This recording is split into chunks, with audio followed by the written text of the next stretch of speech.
প্রধান উপদেষ্টাকে নিয়ে বিস্ফোরক মন্তব্য সামান্তা শারমিনের। মশিউর রহমান রাঙা সহ 2 সাবেক এমপির দেশ থেকে নিষেধাজ্ঞা। জানাবো, দেশকে ফেরাতে হলে অবাধ, সুষ্ঠু ও গ্রহণযোগ্য নির্বাচনের বিকল্প নেই। এবং সর্বশেষ জানাবো, যারা মানুষকে স্বপ্ন দেখিয়েছিল তারা এই স্বপ্নকে দুঃস্বপ্নে পরিণত করেছে। নুরুল হক নূর। এতক্ষণ শুনছিলেন সংবাদ শিরোনাম, এবারে বিস্তারিত। তবে তার আগে অনুরোধ থাকবে আমাদের চ্যানেলটি সাবস্ক্রাইব করে বেল আইকনটি ক্লিক করুন। প্রধান উপদেষ্টাকে নিয়ে বিস্ফোরক মন্তব্য সামান্তা শারমিনের। এই মুহূর্তে অন্তর্বর্তী সরকারের উপদেষ্টারা যারা আছেন তারা কে কার সুপারিশে এখানে এসেছেন সেটি উন্মুক্ত করার দাবি জানিয়েছেন জাতীয় নাগরিক পার্টির জ্যেষ্ঠ যুগ্ম আহ্বায়ক সামান্তা শারমিন। সম্প্রতি একটি পত্রিকায় অনুষ্ঠিত গোল টেবিল বৈঠকে অংশ নিয়ে এই দাবি জানান তিনি। গণঅভ্যুত্থানে শহীদ ও অঙ্গ হারানো মানুষের আকাঙ্ক্ষাকে অন্তর্বর্তী সরকার ধারণ করছে না বলেও অভিযোগ করছেন সামান্তা শারমিন। তিনি বলেন, প্রধান উপদেষ্টা থেকে শুরু করে একজন উপদেষ্টার বডি ল্যাঙ্গুয়েজে এটা নাই যে কতজনের লাশের ওপর দিয়ে এই সরকারটা প্রতিষ্ঠিত হয়েছে। এনসিপির এই নেত্রী বলেন, বৈষম্যের শিকার বলে অনেক সচিব যোগ দিয়েছেন। বিভিন্ন জায়গায় জোর তদবির করে অনেকে সচিব হয়েছেন।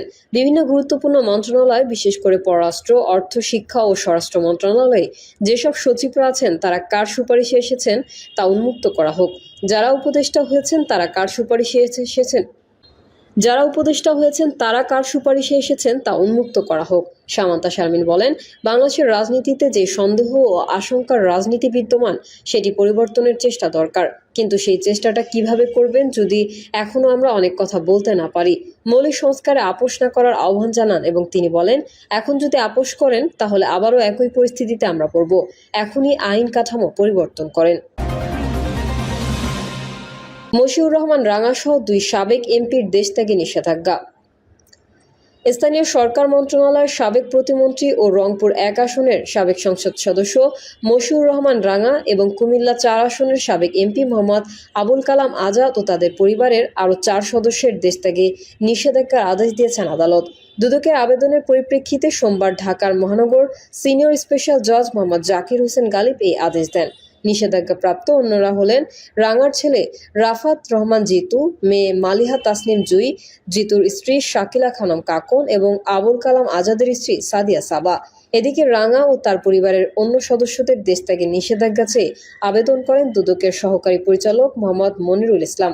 আবেদনে বলা হয়, রাঙা ও তার পরিবারের সদস্যদের বিরুদ্ধে পদবি ব্যবহার করে প্রভাব খাটিয়ে বিভিন্ন উৎস হতে বা অবৈধ উপায়ে অর্থ উপার্জনপূর্বক মানি লন্ডারিং প্রতিরোধ আইনে সম্পৃক্ত অপরাধ করা সহ নিজ নামে ও পরিবারের সদস্যদের নামে জ্ঞাত আয় বহির্ভূত সম্পদ অর্জনের অভিযোগের অনুসন্ধান চলমান রয়েছে।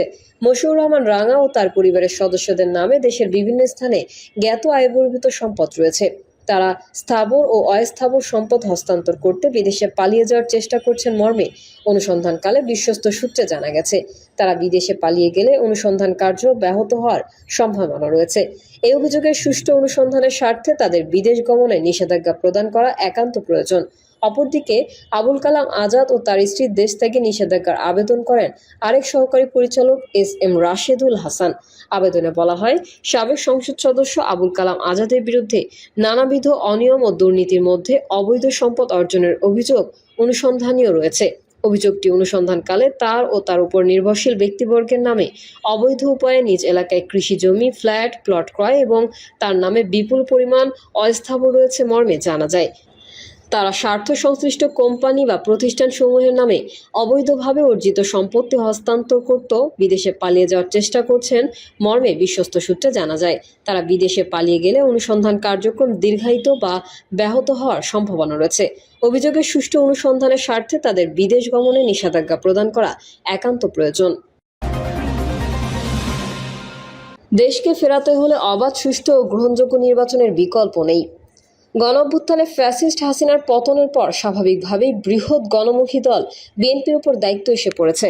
এখন ফ্যাসিস্ট আওয়ামী লীগকে প্রতিহত করার পাশাপাশি দেশকে গণতান্ত্রিক ধারায় ফিরিয়ে আনা দলটির জন্য চ্যালেঞ্জ হয়ে দাঁড়িয়েছে। এই ধারায় দেশকে ফেরাতে হলে অবাধ, সুষ্ঠু ও গ্রহণযোগ্য নির্বাচনের বিকল্প নেই। সমস্যা হয়ে দাঁড়িয়েছে এই নির্বাচন নিয়েই এখন টালবাহানা শুরু হয়েছে। হাসিনার পতনের পর বিপুল জনসমর্থন নিয়ে এবং বিশ্বজুড়ে গ্রহণযোগ্য ডক্টর মোহাম্মদ ইউনূসের নেতৃত্বাধীন যেই অন্তর্বর্তী সরকার গঠিত হয়, সবাই আশা করেছিল হাসিনার ভেঙে দেওয়া রাষ্ট্রকাঠামো ও তলানিতে রেখে যাওয়া অর্থনীতিকে তার সরকার দ্রুত মেরামত ও সংস্কার করে দেশকে একটি অবাধ, সুষ্ঠু ও গ্রহণযোগ্য নির্বাচন আয়োজন করে স্থিতিশীলতা ফিরিয়ে আনতে উদ্যোগী হবে। মানুষের সেই আশা এখনও পূর্ণ হয়নি। নির্বাচন এক ধরনের গোলকধাঁধার মধ্যে ঘুরপাক খাচ্ছে। উল্লেখ করা প্রয়োজন, অন্তর্বর্তী সরকার একটি জরুরি পরিস্থিতির সরকার। এই সরকার দীর্ঘদিন চলতে পারে না। তার স্থায়িত্ব যেমন স্বল্প, তেমনি দায়িত্ব অনেক। অবশ্য হাসিনার মতো ভয়ঙ্কর শাসকের পতনের পর বিধ্বস্ত পরিস্থিতিতে নতুন কোনো অরাজনৈতিক সরকারের দায়িত্ব পালন কঠিন এবং চ্যালেঞ্জের। ইউনূস সরকার দায়িত্ব নেওয়ার পরপরই ফ্যাসিস্ট হাসিনা ও তার প্রভু মোদি যৌথভাবে তাকে ফেলে দিতে নানা ষড়যন্ত্র চক্রান্ত করেছে। তাদের দোসরদের দিয়ে বিভিন্ন দাবি দেওয়ার নামে নানামুখী আন্দোলন করেছে। সে সময় ছাত্র জনতা, বিএনপি ও অন্যান্য রাজনৈতিক দলের নেতাকর্মীরা তা রুখে দিয়েছিল। বিশেষ করে বিএনপির ভারপ্রাপ্ত চেয়ারম্যান তারেক রহমানের নির্দেশে দলটির নেতাকর্মীরা নিঃশর্ত সমর্থন দিয়ে আগলে রেখে সরকারের চলার পথ মসৃণ করে দেয়। সরকার রাষ্ট্র কাঠামো ঠিক করার জন্য শুরুতে 6টি, পরে আরও 5টি সংস্কার কমিশন গঠন করে কাজ শুরু করে। ডক্টর ইউনূস জাতির উদ্দেশ্যে দেওয়া তার প্রথম ভাষণে 6টি কমিশনের প্রতিবেদন 3 মাসের মধ্যে দেওয়ার নির্দেশ দেন। শুরুতে সরকারের আন্তরিকতার ঘাটতি ছিল না, তবে যতই দিন যেতে থাকে সংস্কারের নামে শুরু হয় সংস্কার খেলা। এর মধ্যে একাধিক স্বার্থান্বেষী মহল, যারা নির্বাচন চায় না, তারা এই সরকারকে 5 বছর, 10 বছর কিংবা ডক্টর ইউনূস যতদিন বেঁচে থাকবেন ততদিন ক্ষমতায় থাকুক এই জিকির শুরু করে। সরকারের মধ্যেও দীর্ঘ সময় ক্ষমতায় থাকার প্রবণতা দেখা দেয়। এর পেছনে ইন্ধন দেয় জামায়াতে ইসলামী, নবগঠিত এনসিপি ও কিছু ইসলামী দল।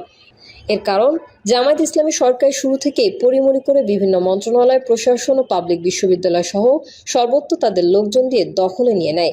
অন্যদিকে এনসিপি সরকারের পৃষ্ঠপোষকতায় কিংস পার্টি হিসেবে গড়ে ওঠে। এখন দেশব্যাপী দলটির যে জুলাই পদযাত্রা চলছে, যেখানেই যাচ্ছে সেখানেই যে সরকারি প্রোটোকল পাচ্ছে। পুলিশ, র্যাব, সেনাবাহিনী দিয়ে নিরাপত্তা নিয়ে তারা পথসভা করছে। বোঝাই যায় তারা ক্ষমতা উপভোগ করছে। অন্য কোনো দলের ক্ষেত্রে এমন সরাসরি প্রোটোকল বা সরকারি প্রোটোকল দেখা যায় না। সরকার যে এনসিপিকে বুক দিয়ে আগলে রেখেছে তা স্পষ্টতই দেখা যাচ্ছে। জামায়াত ইসলামী ও এনসিপি যেখানেই পরোক্ষ ও প্রত্যক্ষভাবে ক্ষমতা উপভোগ করছে, সেখানে তারা নির্বাচন চাইবে না, এটাই স্বাভাবিক। অন্যদিকে তাদের শক্তিকে বলীয়ান হয়ে সরকারও ক্ষমতায় মজা পেয়ে গেছে। ফলে সে এই দুই রাজনৈতিক শক্তিকে অগ্রাধিকার দিয়ে সংস্কারের নামে নির্বাচন বিলম্ব করার কৌশল নিয়েছে। সংস্কার কমিশন বিএনপি সহ সব রাজনৈতিক দলকে দাওয়াত দিয়ে চা নাস্তা খাইয়ে নিজেরাও আরামায়েশে একের পর এক মিটিং করে যাচ্ছে। এসব মিটিংয়ে বিএনপি তার মতামত জানিয়ে দ্রুত নির্বাচনের তাগিদ দিলেও জামায়াত ও এনসিপি তাতে এভাবে না এভাবে মত দিয়ে আলোচনা প্রলম্বিত করছে এবং সরকারের যে তাতে প্রচ্ছন্ন সায় রয়েছে তা বোঝা যাচ্ছে।